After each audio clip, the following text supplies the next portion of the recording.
You are now watching Man's Dark Nature, where true crime meets the truth behind the silence.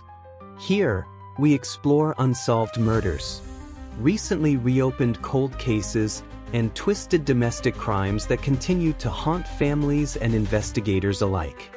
No jump scares, no sensationalism, just the dark, unsettling facts that the world tried to forget, delivered through careful research and unflinching investigation. This is where forgotten cases find their voice, and where the darkness reveals its secrets. March 24, 1998. Caribbean Sea. At dawn, a 23-year-old woman steps onto the balcony of a luxury cruise ship for some fresh air before breakfast. Her father sees her there at 5:30 a.m., sleeping peacefully in a deck chair.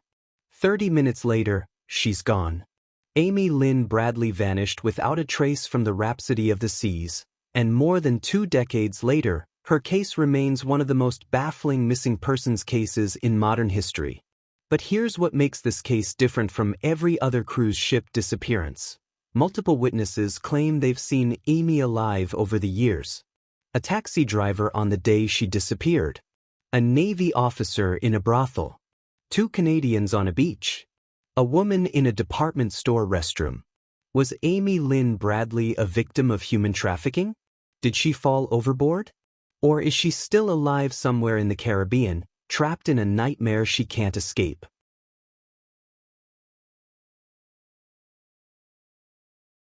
Amy Lynn Bradley was living every college student's dream. In March 1998, a week-long Caribbean cruise with her family aboard the Royal Caribbean's Rhapsody of the Seas. At 23, Amy was everything you'd want in a daughter: a trained lifeguard, strong swimmer, and responsible young woman studying physical education at Longwood University in Virginia. The Bradley family, Amy, her parents Ron and Iva, and her brother Brad, had been looking forward to this vacation for months. The ship departed San Juan, Puerto Rico, on March 21st and traveled to Aruba. It was supposed to be a celebration, a family bonding experience before Amy graduated college. Instead, it would become their worst nightmare. For the first few days, everything went perfectly. The family enjoyed the ship's amenities, explored Aruba together, and Amy made friends with other passengers. She was outgoing, social, and seemed to be having the time of her life. But on the night of March 23rd, something changed. Amy decided to stay out later than usual, visiting the ship's nightclub while her family went to bed. It was a decision that would alter the course of her life, and possibly end it.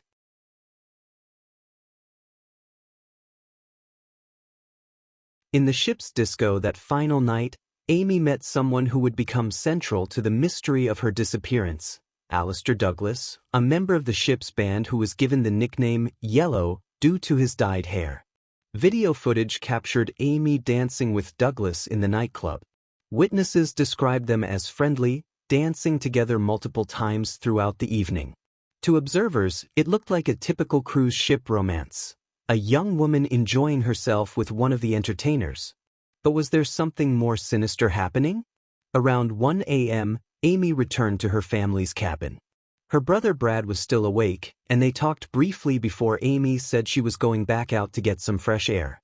Brad fell asleep, assuming his sister would return shortly. She never did. The next morning, Ron Bradley woke up around 5:30 a.m. and saw Amy sleeping on the balcony in a deck chair. Satisfied that his daughter was safe, he went back to sleep. When he woke again at 6 a.m., Amy was gone.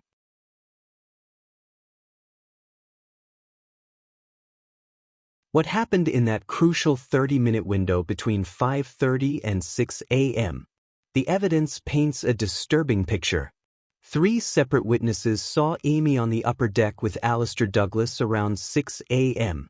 She was reportedly holding a camera and was handed a dark drink, possibly coffee. Douglas was then seen leaving the area alone shortly after. Think about that timeline. Amy's father sees her sleeping peacefully at 5:30 a.m. By 6 a.m., she's awake, dressed, on the upper deck with Douglas, being handed a drink. Then Douglas leaves alone, and Amy is never seen again by her family. What convinced Amy to leave that balcony?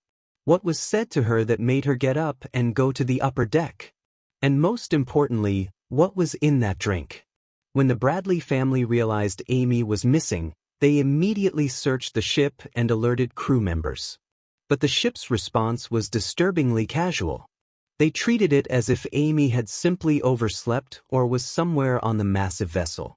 In the Netflix documentary, the cruise director insists that Amy fell or jumped overboard. But Amy's family knew better. Amy was a strong swimmer, a trained lifeguard. She was not the type to accidentally fall overboard, and she was not far from shore.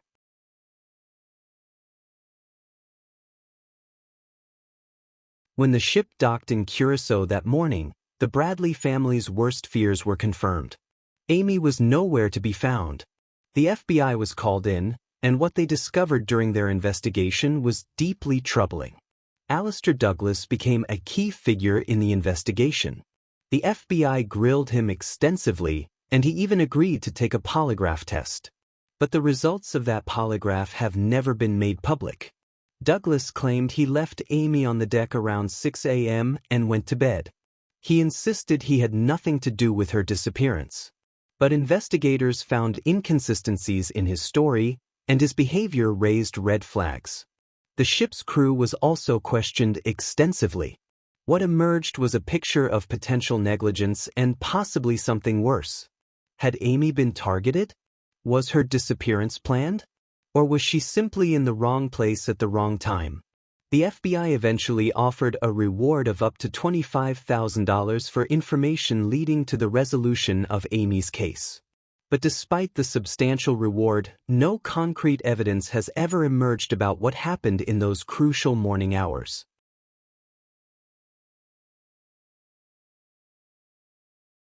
What makes Amy Lynn Bradley's case unique is what happened after she disappeared. Over the years, there have been multiple credible sightings of her throughout the Caribbean, sightings that suggest she didn't simply fall overboard. The taxi driver sighting on the very day Amy disappeared, a taxi driver in Curacao claimed to have seen a woman matching her description. The woman appeared distressed and was with several men who seemed to be controlling her movements. The beach sighting in August 1998, tourists saw a woman resembling Bradley on a beach. The woman allegedly approached them and said she was Amy Bradley, but she was quickly led away by two men before she could say more. The Navy officer's disturbing encounter, but the most chilling sighting came in January 1999. U.S. Navy Petty Officer William Hefner claimed to have encountered a woman claiming to be Amy Bradley at a brothel in Curacao. The woman approached him, identified herself as Amy Bradley, and pleaded for assistance, saying she was being held against her will because she owed men money for drugs. Hefner didn't report the sighting until 2002 because he didn't want to get into trouble for visiting a brothel. By then, if it was indeed Amy, she had been missing for 4 years.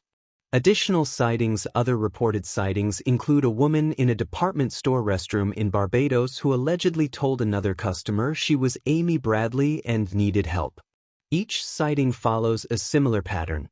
A woman claiming to be Amy, appearing distressed, asking for help, then being quickly removed from the situation by men.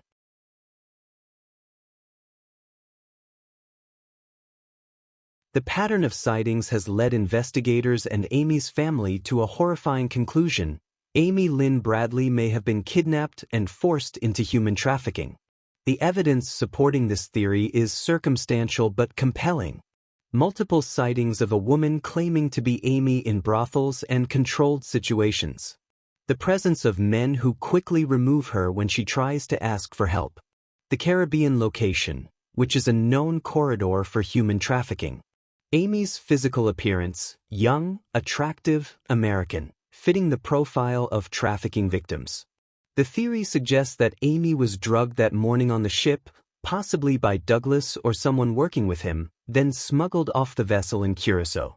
From there, she may have been sold into a trafficking network that operates throughout the Caribbean. This would explain why no body was ever found, why there have been multiple credible sightings over the years, and why Amy has never been able to contact her family despite allegedly asking multiple people for help. But there's a darker possibility. If Amy was indeed trafficked in 1998, what are the chances she's still alive 27 years later? The average life expectancy of someone forced into trafficking is tragically short.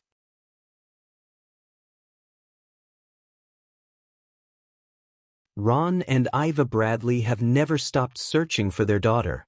They've spent hundreds of thousands of dollars hiring private investigators, following up on leads, and keeping Amy's case in the public eye. Earlier this month, Netflix released a 3-part documentary series, Amy Bradley is Missing, featuring interviews with Bradley's friends and family. The renewed attention has brought fresh tips and renewed FBI interest in the case. The Bradley family has had to endure not just the pain of losing Amy, but also the torment of wondering if she's still alive somewhere, unable to come home. Every phone call could be the one that brings her back. Every sighting could be real. The case remains open because no body has ever been recovered, one big reason why people have theories that Amy is still alive. But after 27 years, what are the realistic chances that Amy Lynn Bradley is still alive? And if she is, why hasn't she been able to escape or contact her family?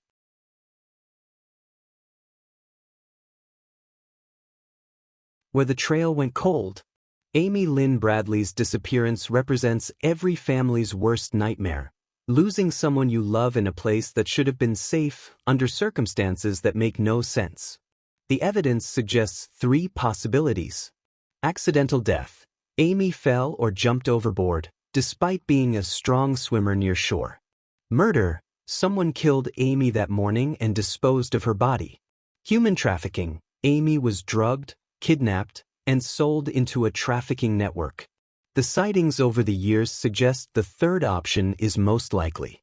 But if Amy has been trafficked for nearly 3 decades, the chances of finding her alive diminish with each passing year. What we know for certain is that Amy Lynn Bradley stepped onto that upper deck on March 24, 1998, and was handed a drink by a man named Yellow. What happened next changed everything. The darkness reveals its secrets slowly, but it always reveals them. If this story found you in the shadows, subscribe and let me know in the comments. What truth do you think we missed? Until the next case goes cold, stay vigilant.